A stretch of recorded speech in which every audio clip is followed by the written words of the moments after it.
कैसे हो आप सब दोस्तों। आप सबको पता है डीयू ने मेरिट लिस्ट दिया है, दैट मींस सीयूईटी के बेसिस पे जो भी एंट्रेंस एग्जाम हुआ था सीयूईटी का, वो जो मेरिट लिस्ट आया है दिल्ली यूनिवर्सिटी उसी बेसिस पे एडमिशन लेने वाला है। दैट मींस मैं आपको यहाँ बताऊंगा कि आपका सिलेक्शन होगा या नहीं होगा, आप घर बैठ के कैसे कैलकुलेट कर सकते हैं कि आप कौन से प्रोग्राम के लिए अप्लाई कर रहे हैं। अगर उस प्रोग्राम के लिए अप्लाई कर रहे हैं, क्या उस मेरिट लिस्ट में आपका नंबर आएगा या नहीं आएगा, कैसे चेक करेंगे। दोस्तों इसको समझाने से पहले आपने जो फॉर्म भरे होंगे, डोमेन भरे होंगे, उसको मैं थोड़ा सा दिखाना चाहूंगा। सबसे पहले वहां लेके चलता हूं जहां से आपको पता चलेगा कि आपने क्या क्या डोमेन भरा था और आपको किस हिसाब से सिलेक्शन करना है। तो पहले वो चीज समझना बहुत जरूरी है। दोस्तों आपने जो लिस्ट ए और लिस्ट बी है, B1 एंड B2 भरा होगा, आपने ऐसे भरा होगा, ठीक है। ये है हमारा लिस्ट ए के अंदर जितना लैंग्वेज सब्जेक्ट होता है सारे लिस्ट ए के अंदर आता है। अगर आपने लैंग्वेज का पेपर दिया है तो आपका यहाँ से एक सिलेक्शन होगा। यहाँ पे आपको पता है सारे लैंग्वेज होता है, अरेबिक, असमी, बंगाली, बोडो, चाइनीज, डोगरी, सारे लैंग्वेज आपको यहाँ पे देखने को मिलेगा। तो आपका जो लैंग्वेज होगा इसमें से एक लैंग्वेज जरूर होगा। क्लियर है। ये हमारा लिस्ट ए में आता है। आप जब भी देखोगे ये लिस्ट ए में आएगा। आपको बी में आपका B1 और B2 दोनों देखने को मिलेगा। वहां से पता चलेगा मेन सब्जेक्ट आपका, जो मेन डोमेन आपको यही देखने को मिलेगा। B1 में accountancy, anthropology, biology, business studies, chemistry, computer science, economics, environmental studies, geography, history, home science, legal studies, mathematics, physics, political science, psychology, Sanskrit and sociology, ये सारे आपका B1 में है। एंड आपके B2 में agriculture, engineering, graphics, entrepreneurship, English traditional, fine arts, mass media, physical education. दोस्तों जितने भी आपने सब्जेक्ट चूज करोगे ये तीन में से होगा, या तो ए में से होगा, या तो B1 में से होगा, या तो B2 में से होगा। इतना आपको पता होना चाहिए। दोस्तों अब बात करते हैं सब्जेक्ट सिलेक्शन और मेरिट लिस्ट के बारे में। सबसे पहले मैं बात करता हूँ, बहुत सारे ऑप्शन दे रखा है इसमें और एग्जाम्पल दे रखा है। सपोज मैंने किसी को BA ऑनर्स पोल साइंस में लेना है तो उनके पास कितने सब्जेक्ट होना बहुत जरूरी है? 4 सब्जेक्ट होना बहुत जरूरी है। एक तो कोई भी एक लिस्ट ए में से कोई भी एक लैंग्वेज होना जरूरी है, एंड B1 में से 2 सब्जेक्ट होना जरूरी है, एंड B2 में से 1 सब्जेक्ट, या तो फिर B1 में से 1 सब्जेक्ट। यानी या तो आप B1 में से 3 सब्जेक्ट लो और आप लैंग्वेज में से 1 सब्जेक्ट लो। अगर आपके पास B1 में 2 सब्जेक्ट है, B2 में 1 सब्जेक्ट है तो बहुत अच्छी बात है।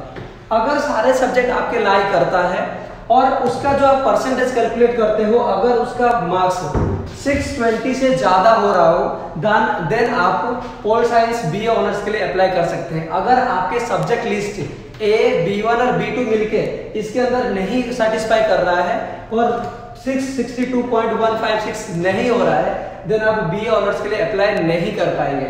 सेकंड में चलूं दोस्तों, same condition BA honours economics अगर की बात किया जाए, सेम कंडीशन दिया गया है कि आपके पास लिस्ट ए में से कोई भी एक लैंग्वेज पेपर होना चाहिए, एंड प्लस क्या होना चाहिए, मैथमेटिक्स भी होना चाहिए कंपलसरी, और any 2 subject out of which should be from the list B1। List B1 में से कोई भी 2 सब्जेक्ट होना बहुत जरूरी है।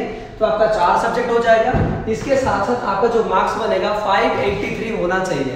अगर आपका बेस्ट 4 या बेस्ट 3 इसमें से काउंट हो रहा है देन आप इसके लिए अप्लाई करना, अदरवाइज अप्लाई मत करना। दोस्तों B.Com ऑनर्स की अगर बात करूं उसमें 2 क्राइटेरिया दे रखा है। अगर आप B.Com ऑनर्स के लिए अप्लाई कर रहे हैं देन आपके पास 2 क्राइटेरिया आएगा। दोस्तों यहाँ पे क्या क्या होगा मैं आपको बता देता हूं। सबसे पहले देखिए क्या बोला यहाँ पे, लिस्ट ए में से क्या होना चाहिए B.Com ऑनर्स के लिए, कोई भी एक लैंग्वेज पेपर होना चाहिए, एंड मैथमेटिक्स भी आपको लेना पड़ेगा एक। उसके बाद any 2 subject out of the B1 list, जो ऊपर था वैसे ही सेम है। और क्या ऑप्शन दिया कि या तो आपके पास एक सब्जेक्ट ए में से हो और अकाउंटेंसी हो, और दूसरा any 2 subject out of the B1। यानी 4 सब्जेक्ट आपको हमेशा जरूरत पड़ेगा ही पड़ेगा। बेस्ट 4 सब्जेक्ट अगर इसके साथ आपके पास अवेलेबल है देन आप क्या कर सकते हो ना, और उसका जो स्कोर है 583 होना बहुत जरूरी है। दोस्तों आप देख सकते हो कैसे कैसे सिलेक्शन हो रहा है सब्जेक्ट को। ये एग्जाम्पल दिया गया है डीयू की तरफ से।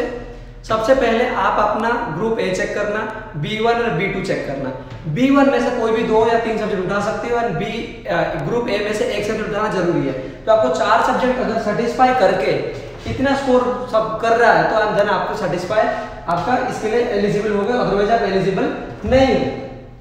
दोस्तों अगर इसके बाद चलूं, ऐसे बहुत सारे ऑप्शन देख रहे हो यहाँ पे दे रखा है, BA program, BSc physics, BSc biomedical science और BS स्पेनिश। ऐसे देख सकते हो, आप अपना स्कोर काउंट कर सकते हो एक एक करके कि मेरा लैंग्वेज पेपर में B1 में और B2 में ये सब्जेक्ट काउंट करके क्या मेरा सेटिस्फाई हो पा रहा है, मार्क्स मेरिट लिस्ट में आ पाएगा। अगर आप आ पाएगा तो अप्लाई करना, अदरवाइज उस कोर्स में अप्लाई करना ही मत, नहीं तो दिक्कत हो जाएगी, आपका सिलेक्शन नहीं होगा। दोस्तों इसके बाद बात करता हूँ कि मार्क्स कौन सा काउंट करेंगे, आपको कौन सा मार्क्स काउंट करना है। जो एक तो आया आपको देखा होगा रिजल्ट में, सीयूईटी के रिजल्ट में एक परसेंटाइल आया है और एक नॉर्मलाइज मार्क्स आया है। जो परसेंटाइल आया है उसको हटा दो, उससे कोई मतलब नहीं है आपके लेन देन, उसको बिल्कुल हटा दो, उसके बेसिस पे कुछ नहीं होना। जो नॉर्मलाइज्ड मार्क्स आया है, राइट साइड में आपका नॉर्मलाइज्ड मार्क्स दिखा होगा, वो नॉर्मलाइज्ड मार्क्स को आप चेक करना। उसी नॉर्मलाइज्ड मार्क्स अगर ऐड हो के आपका जो भी कोर्स आप चूज कर रहे हो, आपका परसेंटेज उतना बन रहा है, स्कोरिंग उतना बन रहा है मेरिट लिस्ट में, देन आप अप्लाई करना, अदरवाइज अप्लाई मत करना, क्योंकि उसमें आपको सिलेक्शन नहीं होने वाला है। ये पूरा प्रोसेस है दोस्तों। आपको लिस्ट एमएस लेना है, B1 में से B2 में से लेके आपका जो प्रोग्राम में जा रहे हो उस प्रोग्राम में यहाँ पे मेरिट लिस्ट चेक कर दो। अगर आप उसके लिए एलिजिबल हो देन आप अप्लाई करना, अदरवाइज मत करना, क्योंकि सिलेक्शन नहीं होने वाला है। ये पूरा प्रोसेस है कि आपका मेरिट लिस्ट कितना जाएगा और किस हिसाब से होगा। आई होप आपको समझ में आया होगा, नहीं आया तो मुझे जरूर पूछना, कमेंट करना। थैंक यू, जय हिंद।